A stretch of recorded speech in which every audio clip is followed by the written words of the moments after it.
All right. Good afternoon, everybody. My name is Rachel Klein. I will be your presenter for today's webinar. Today we are going to be looking at some of our reporting options that we have on many of our reports in the donations module.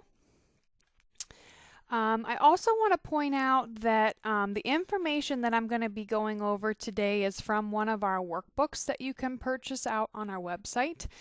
So if you find you'd like to have this information for future use, you can head out to our website and actually purchase our Donations 105 workbook. And then the information I'm going over today is pages 10 through 15. So if you find it's something you'd like to have in a hard copy, head out to the website and you can purchase that there. But also we record our webinars. So if you find you'd just like to hear this again later, it's going to be recorded and it should be up on our website at the end of the week. You can access it then. It's free and you can rewatch it however many times you want wherever you can get on our website, which is churchwindows.com. Also, there is a place to ask questions. So if you find you have a question about a specific topic I'm going over, a specific piece of the information I'm covering, feel free to ask that question within the questions section on your GoToWebinar toolbar. Josh is helping me out today. He will be our question answerer. So if you have any, feel free to type them in. I do ask with your questions, though, you keep them to the reporting options topic at hand. If you have a question that is a different topic or very specific to your data or something within your church windows, that's going to warrant a call. There are a lot of you today and there's just 2 of us. So if you have a more specific or off-topic question, please call us, or you can also shoot us an email to support@churchwindows.com. All right, so let's jump into our reporting options topic. I want to go ahead and focus specifically on the log report today in donations. This is a very, very flexible report, and specifically we're going to look down at some options that you might not know were available, or you might not understand exactly what they do. So we're going to go up to Reports and Export up at the top, Donation Reports, and then we're specifically talking about the Donations Log Report. And today, let me grab my little highlighter here. The first thing we're going to talk about today is this Show Reversed option. So the log report, if you want, you can pick a specific giver, you can pick a specific date occurred. You can go through any of these fields that you wish. But today we're going to mostly talk about this here and then the options down here at the lower half of the screen that some people might not know how to use or what they do. So let's first talk about Show Reverse. That one's, in my opinion, pretty straightforward. If you check this box and hit print, it is going to go in and it's going to show you any transactions that have been reversed. Okay, so if you don't have that box checked, then your reversals aren't going to show. So by checking that Show Reversed box, that's very, very helpful if you have some research you have to do or you have a disconnect somewhere in your numbers and you need to figure out why. Checking that Show Reverse box can be great for getting these reversals in the program to show up on the report. So with that being said, if we look down here, or I should say up here at Lucy, we see that Lucy has a negative $10. So that negative $10 is from January 1st. So we can see all the information about this reversing transaction printed right here on the report. Now if we close out of the preview and remove the check mark next to Show Reversed and hit print again, then those reversals are now going to be hidden. We won't see them. So it just depends on if you need to see those reversing entries show up on a report or not. Most of the time you're probably not going to need them, but like I said, if you have some research you need to do or you need to get every transaction to print, checking that show reversed box is a good option. All right, next field, show subtotals, which is right here. I want to leave this checked first to show you what it does or how it looks when it's checked, and then I want to uncheck it to show you how it appears once it's unchecked on the report. So leaving show subtotals checked, I'm going to hit print, and the subtotals are going to be shown here with lines.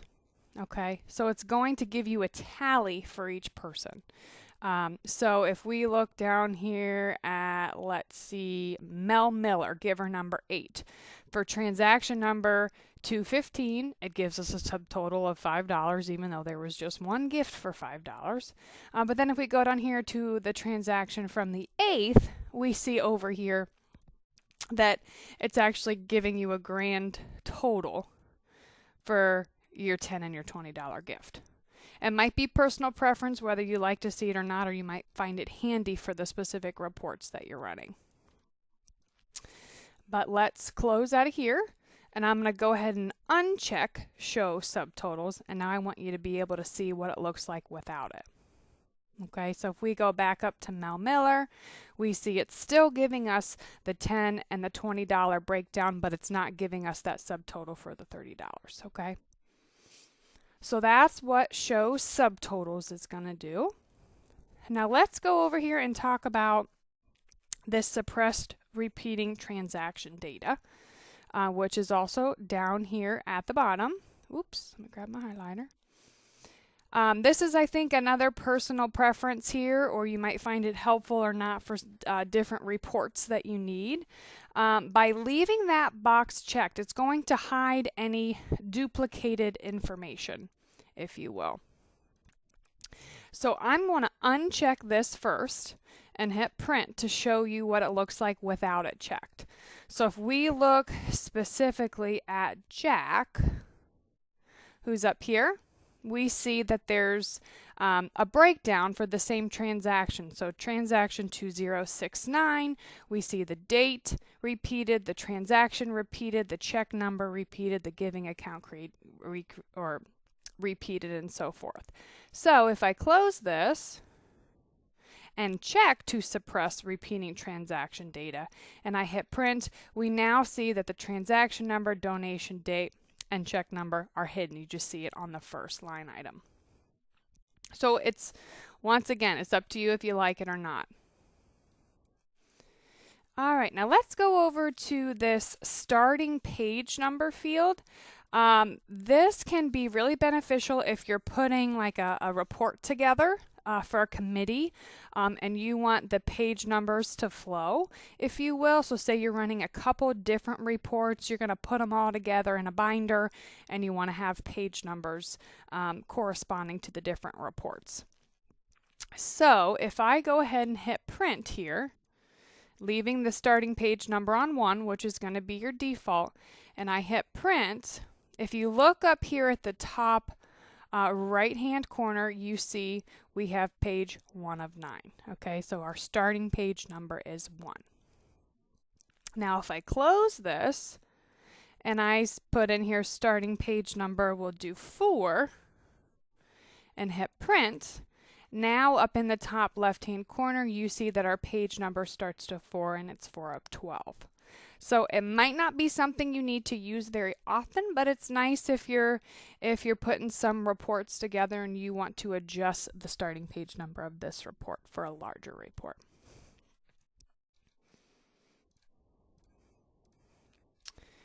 All right, I'm going to close this.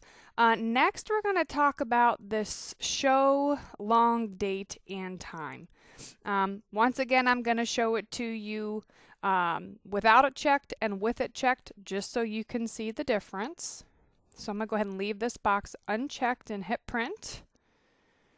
And if you look up in the top left, you see that we have day of the week, month, day, year, printing up in the top left. So this top left date is always going to be the date you actually were at the computer running the report. Now, if we close out of this preview, put a check mark in the Show Long Date and Time box, hit Print. We then see up in the top left, we're still getting the day of the week, the month, the day, and the year, but then we're also getting the specific time the report was run. So once again, it's up to you how much information you need to see or you wish to see printed for the time and date that the report was completed. All right, next field. Super important field. It says Save Selections as Default. If you go into different reports and you run them very often using the exact same criteria, what you need to do is go in and check all those fields to set the report up to the criteria that you need. Then come down here and check this Save Selections as Default box. Then you must hit Print. Okay, so you have to hit Print and generate the print preview. Once you've done that, whatever criteria you put in amongst these tabs is going to be saved as your default. Okay, so that if you close out, come back in, that criteria is going to automatically be plugged in the next time you come in.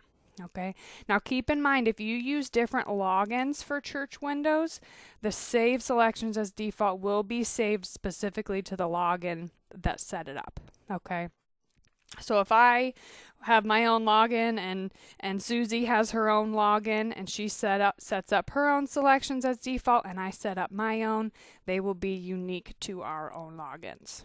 Okay, so go through, make your selections, check the Save Selections as Default box, and then hit Print so you actually see your print preview. Once the print preview is created, those selections are going to be your default from this point forward. Okay. Now, if you want to make changes, that's fine. Make whatever changes you want. Check that Save Selections as Default box again, hit Print, and then you'll have new settings. All right. So it also, page 12 talks about exporting. I want to give you an overview of that as well. So if we hit Print here, we're going to get our nice 9-page report. And then from here, you don't have to just print it. All of our reports in Church Windows have an export feature up at the very top. So if you go up to your top toolbar, you have this little export button, and then you have a down arrow right here. Make sure you hit the down arrow first, and then you can see all of the different types of formats you can use to export our data out of the program. You can do PDF. So this is great if you want to send someone a PDF report. You want them to be able to see it but not make any changes to it.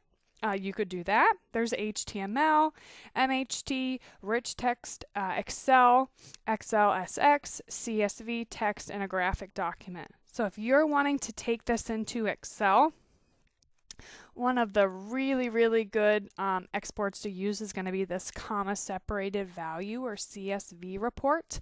CSV will take the data out of the program and put it into Excel in a very neat format where you can then do some customizing, maybe compare it to another report, and play with your data outside of the Church Windows program. It doesn't just have to be to Excel. You could do Word, you can do mail merges, if you do a text document, all that fun stuff. So if you want to take your data out to be able to manipulate it somewhere other than Church Windows, export feature up at the top is really, really great. Now I also want to take a moment to talk about this email feature. You can also use the email feature here and choose from several different type of export options. Now keep in mind, this email feature, the way it works is Church Windows is going to go look at whatever your default email program is on your computer. So if that's Outlook, what this will actually do is create the file format in whatever format you choose. It's going to automatically add it to an attachment within whatever email provider Church Windows finds. Now, with that being said, this does not work for everyone, okay? If you find that you export your file and no newly composed email appears with the document or the report attached, it still created the file, it still saved the file. You just have to manually go out to whatever your email program is and browse for the attachment and then attach it that way and then send your file. Okay, so keep in mind the program is set up to go look for your email provider and automatically attach it, but if it doesn't do that, then you'd actually have to go out and manually compose your new email and then attach the file that way. Okay? So I do want to walk you through an export real quick just so you can see what it looks like. Let's say I want this report to be in a PDF document. So I'm going to choose PDF. I'm not going to change anything here. I'm just going to click OK through these options. And then it's going to pop up to my Save As. Okay, so this is where you want the file to save, the location you want your file to save to. I'm going to go ahead and just save it to desktop. You can leave the name as is or you can change it. And then hit Save. It says I already have one. Do I want to replace it? I'll say sure. And then it'll ask me if I want to open it. You can either say yes or no. I'm going to go ahead and say yes. See if we have a Adobe. Okay, so our Adobe Acrobat went ahead, let me get rid of this, went ahead and opened the report for us. So now on my desktop, I have this file saved. Okay, then you can attach it, print it out, do whatever you want with it. But that is how exporting works. The last button I want to show you in our print preview is this blue letter I up here. This is your information button. By clicking on this, it's going to tell you all about the report itself and the information that was used to make up this report. So we have 71 transactions. Here's our total donations. Here's it broken out by cash, check, or other. The date occurred that we use, and then the way we sorted the report. So the I up at the top is just a handy way to see the criteria that was used to build the report. And then also, if you scroll down to the bottom of the page, a lot of our reports are going to have that identical summary down here at the bottom. So the little information button at the top is just a handy way to find the information quickly without having to scroll all the way to the bottom. All right, and keep in mind too, whenever you're ready to print the report, you're going to come up here and hit your little printer icon and then choose your printer details that you need. All right, well that's the end of my page 15. That covers the information for today's webinar. If you have any questions, please feel free to type those into the questions section on your GoToWebinar toolbar. We have about 2 minutes left. So I can hang and we can get those questions answered for you if you have any. If you don't have questions, feel free to leave the webinar. That's fine.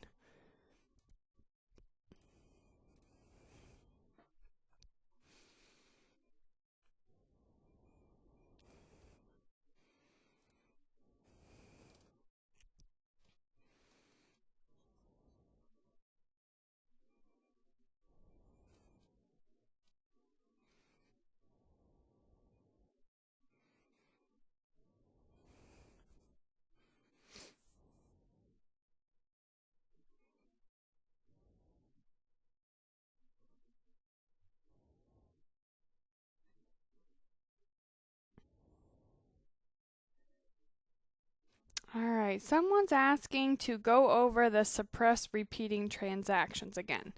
I will be happy to. So down here at the bottom, you can see here's a little checkbox, whether you want to have them suppressed or not. So by having the box checked, it's going to suppress those repeating transactions. So let me go ahead and hit print.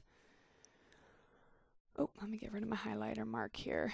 And let's look at, who were we talking about? Jack Alvin was the example. Okay, so if we highlight Jack, you can see here for the transaction number, the date, and the check number, we just see it appearing once.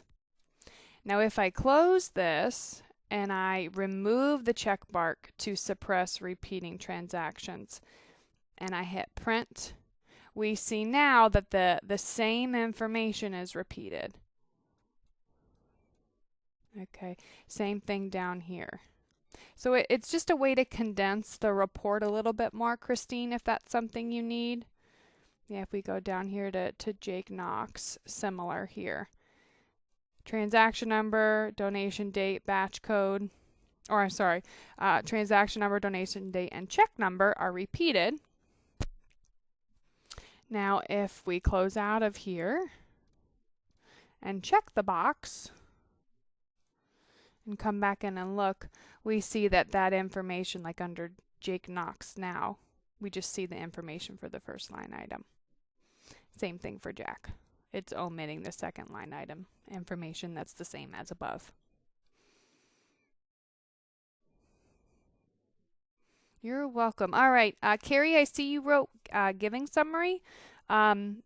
If you have a specific question about the giving summary that pertains to these reporting options, we're going to need a little bit of information.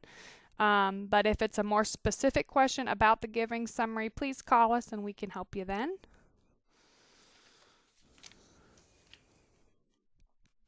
Any other questions? Go ahead and type those in. If we don't get any more, I'm going to go ahead and close up shop here.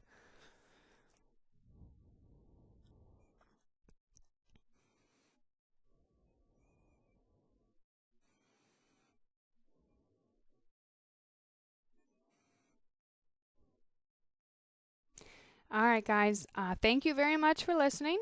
I hope you learned something new today. And as well, if you want to get a copy of the information that I used today as my outline, you can get that information in our workbooks. It's from the D105 donations workbook, specifically pages 10 through 15. Thank you all, and I hope you have a wonderful day.